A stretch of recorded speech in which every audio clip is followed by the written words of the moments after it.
वंदित सब सिद्धे, आदरणीय मंच एवं सभी भावी सिद्धों को मेरा सादर जय जिनेन्द्र। आज की गोष्ठी का विषय है भक्ष अभक्ष विवेक, जिसमें मेरा प्रतिपाद्य केंद्र बिंदु है प्रासुक और अप्रासुक द्रव्य। मैंने अपने विषय को 4 मुख्य बिंदुओं में विभाजित करा है। सर्वप्रथम प्रासुक और अप्रासुक द्रव्यों का स्वरूप, दूसरा प्रासुक करने की विधि, तीसरा मर्यादा और चौथा फल। तो बिना समय व्यर्थ करे प्रारंभ करते हैं। जब किसी को अहिंसामय जैन धर्म की महिमा आती है, उसे जैन धर्म रुचता है, तो उसे सहज ही जीव दया का भाव भी आता है और वह अपनी जीवनचर्या में प्रयास करता है कि कम से कम जीवों की हिंसा हो, और यही उसका भाव उसकी भोजनचर्या में भी झलकता है। जब वह भोजन करता है तो ऐसा आहार लेता है जिसमें या तो जीवों की हिंसा बिल्कुल भी ना हो और यदि हो तो बहुत कम हो, एवं जब वह ऐसा आहार ले लेता है जिसमें बिल्कुल भी जीवों की हिंसा नहीं होती, तो ऐसे आहार को जिनागम में प्रासुक कहा गया है। आचार्य भट्टकेर स्वामी मूलाचार्य जी की गाथा 485 में कहते हैं कि जिसमें से जीव निकल गए हैं ऐसा पदार्थ ही प्रासुक है। इसका विशेष स्पष्टीकरण करते हुए नियम सार जी की टीका में पद्मप्रम मलधारी देव 63वीं गाथा में कहते हैं कि हरित काय में सूक्ष्म प्राणियों के संचार से अगोचर वह पदार्थ ही प्रासुक है। सूक्ष्म प्राणियों से यहाँ पर अर्थ लेना है कि ऐसे जीव जो हमारी नेत्रों से अगोचर हैं, जो हम नहीं देख सकते।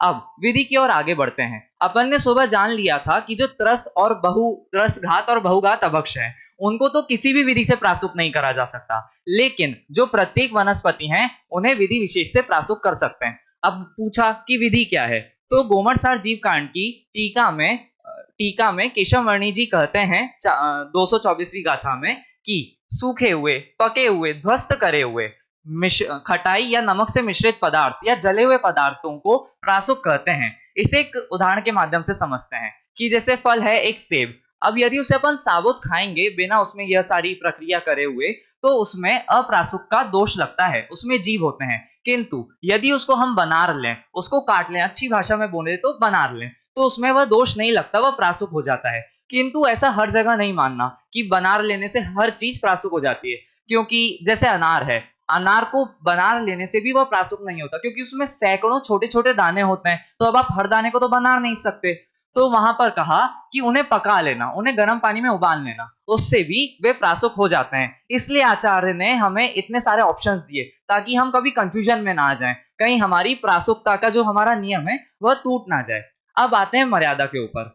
ऐसा नहीं है कि किसी पदार्थ को यदि प्रासुक कर लिया तो वो हमेशा के लिए प्रासुक रहेगा, उसकी भी एक निश्चित मर्यादा है। जैसे कि और वो जो मर्यादा होती है वह ऋतुओं के अनुसार परिवर्तित होती है, क्योंकि जैसे जैसे सीजन्स बदलते हैं, ऋतु बदलती है, मॉइस्चर का लेवल भी बदलता है, नमी बदलती है, जिससे जीवों की संख्या कम ज्यादा होती है। और ऐसा ही हम एक उदाहरण के माध्यम से समझ सकते हैं। ये हमारे घर का ही उदाहरण है। जैसे आटे की मर्यादा सर्दी में 7 दिन होती है, गर्मी में घटकर 5 दिन हो जाती है, और वही मर्यादा वर्षा ऋतु में 3 दिन रह जाती है। ऐसा क्यों? तो ऐसा उन जीवों के कारण ही होता है, क्योंकि मॉइस्चर, नमी बदलती है। नमी तो एक ही फैक्टर है, उसके अलावा और भी बहुत सारे फैक्टर होते हैं। अब ये तो हुआ पर्यावरण का फैक्टर, लेकिन यहाँ पर हमें भी सावधानी रखनी चाहिए। जैसे हमने किसी वस्तु को प्रासुक करा, अब ऐसा नहीं कि जैसे उसकी मर्यादा है 1 दिन की तो 1 दिन तक वो पड़ी हुई है, ऐसा नहीं। सबसे अच्छी बात है कि उसका तुरंत सेवन कर लें, वह सबसे अच्छी निर्दोष बात है। किंतु यदि किसी कारणवश उसे रखना भी पड़े तो उसे संभाल कर रखना चाहिए, कपड़े आदि से ढक कर, क्योंकि हमारे एनवायरमेंट में भी बहुत सारे जीव हैं, सूक्ष्म जीव, जैसा अपन ने पढ़ा था नियम सार में, तो सूक्ष्म जीव तो हर जगह है। तो अब वहां पर सूक्ष्म जीव भी इधर उधर होते हैं, और ऐसा एक दोष भी आता है कि यदि प्रासुक वस्तु से अप्रासुक द्रव्य टच भी हो जाए, स्पर्श मात्र भी हो जाए, तो वह प्रासुक द्रव्य प्रासुक नहीं रहता, उसमें अप्रासुकता का दोष आता है। इसलिए प्रासुक द्रव्य को सबसे अच्छा है कि तुरंत खा लें या फिर उसको किसी जगह संभाल कर रखें। अब आते हैं फल के ऊपर। हम यदि जो प्रासुक और अप्रासुक चर्या कर रहे हैं, इससे हमें फल क्या मिलेगा, आखिर हमें क्या फायदा, हम क्यों करें? तो इस बारे में बाबू युगल जी एक बात सख्ती से कहा करते थे। वे कहते थे कि जैसे फसल है वो बंजर भूमि पर नहीं उगती कि सूखी भूमि पर हम चाहे बीज डाल दें तो फसल उग जाए, नहीं।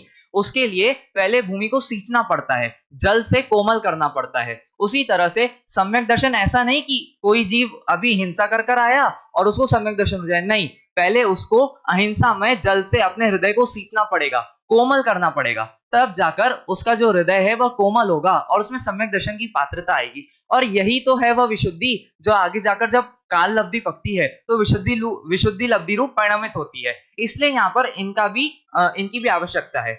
मोक्षमार्ग प्रकाशक में भी इनका कथन मिलता है, वहां 3 प्रकार से मोक्ष मार्ग बताया, उसमें एक है यह है कि जिसके होने पर ही मोक्ष मार्ग हो, तो उसमें प्रासुक द्रव्य भी आते हैं, क्योंकि प्रासुक नियम अर्थात क्योंकि जब मुनिचर्या पालते हैं तो वहां पर भी मुनिचर्या में प्रासुक द्रव्यों की भी अनिवार्यता है, इसलिए इसकी मोक्ष मार्ग में भी अनिवार्यता है। अब अंत में मैं आपको धवला जी की 8वीं पुस्तक में जो प्रासुक की परिभाषा है वह बताना चाहूंगा।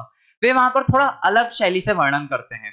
वहां पर वे लिखते हैं कि जो जीव आश्रव, जिस जीव का आश्रव दूर हो गया है, अर्थात जो दोष रहित है, वह जीव प्रासुक है।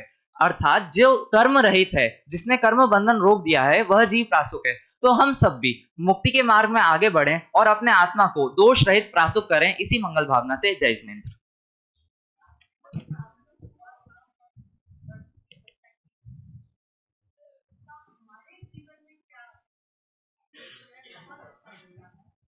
लेकिन उस विषय में हमारे जीवन में जो विषय आपने बोला ना, प्रासुक और अप्रासुक द्रव्य, तो जैसे आप विद्यार्थी हैं और भविष्य में विद्वान बनने वाले हैं, माने शुरुआत तो है ही, तो आपके जीवन में ये प्रासुक और अप्रासुक द्रव्य क्या महत्व रखते हैं? इससे यदि जीवन उपयोगिता की अपेक्षा देखें तो प्रासुक और अप्रासुक द्रव्यों का यह महत्व अपन समझ सकते हैं कि इससे हमारी चर्या में सुधार आएगा, हमारा जो विचार करने की एक शैली है वह बदलेगी, कि हम कुछ भी कार्य करेंगे तो सावधानी पूर्वक करेंगे। वैसे ही हमारा जो जैसे कहा कि 6 डाला में कि भोजन जो कर रहे हैं वो अपने बस शरीर को चलाने के लिए कर रहे हैं, तो यहाँ पर हमारा जो दोष है, जो हमारे पाप की प्रवृत्ति है, वह रुकेगी। और प्रासुक भोजन से आगे जो मैंने बताया कि विशुद्धि लब्धि भी, यही जो विशुद्धि है यही आगे विशुद्धि लब्धि रूप परिणमित होती है। तो मेरे जीवन में मैं यही उपयोगिता समझता हूँ। बहुत अच्छा, बहुत बढ़िया। 1 मिनट। हाँ, एक प्रश्न मेरा भी है। विषय आपने बहुत अच्छा रखा, इसलिए मेरा मन करा कि प्रश्न पूछ लूँ।